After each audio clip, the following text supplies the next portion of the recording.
Le dialogue euro-arabe, qui est né à Bruxelles, n'a rien donné.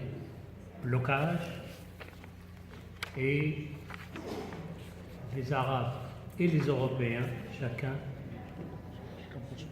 a tiré ses conclusions pour travailler autrement. La situation au Moyen-Orient est telle que ce dialogue a été bloqué. Barroso, qui était à Bruxelles comme président de l'Union européenne, il est du Portugal, nous le connaissons très bien. Il a beaucoup insisté sur la spécificité du dialogue plus proche entre l'Europe et le Maghreb dans le cadre d'une politique euro-méditerranéenne. Et nous avons lancé ce dialogue entre les pays maghrébins d'abord. Ce n'est pas le secrétaire général de l'UMA qui définit les politiques et les stratégies, c'est les réunions des ministres des Affaires étrangères, des ministres du Commerce, des ministres de l'économie, des ministres de la culture qui se réunissent pour terminer un petit peu cette analyse en arrivant à un consensus. Et je crois que c'est important qu'on garde cette approche de dialogue entre les Maghrébins, quelles que soient les difficultés qu'on connaît depuis longtemps, depuis plus de 60 ans.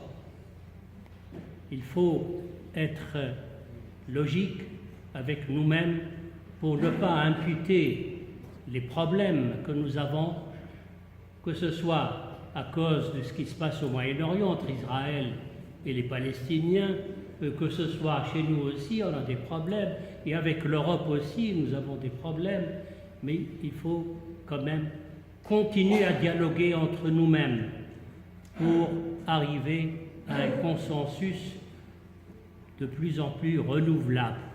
Sinon, ce sera un blocage définitif et pour une longue période.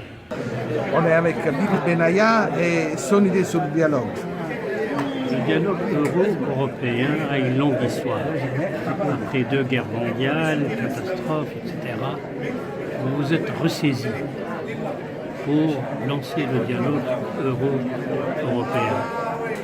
Vous avez créé l'Union européenne, qui est passée la Commission, la CE, la Commission européenne à Bruxelles, et le choix de Bruxelles était quand même assez indicatif pour encourager le dialogue euro-européen d'abord et établir des institutions qui aident l'Europe à construire une économie plus forte, pas un État plus fort pour tout le monde, en faisant des investissements, en faisant un commerce libéral chez vous.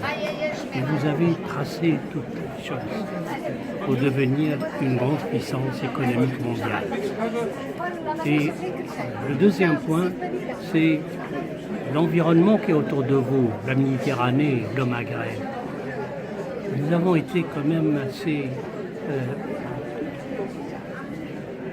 on a fait face à d'autres problèmes. Le problème palestinien est venu chez nous. Arafat, ils ont été chassés du Liban et de la Jordanie, ils sont venus en Tunisie. Et les réfugiés aussi sont là. Nous avons été bombardés par Israël. Nous avons tenu pas mal de conférences avec les Palestiniens en Afrique du Nord.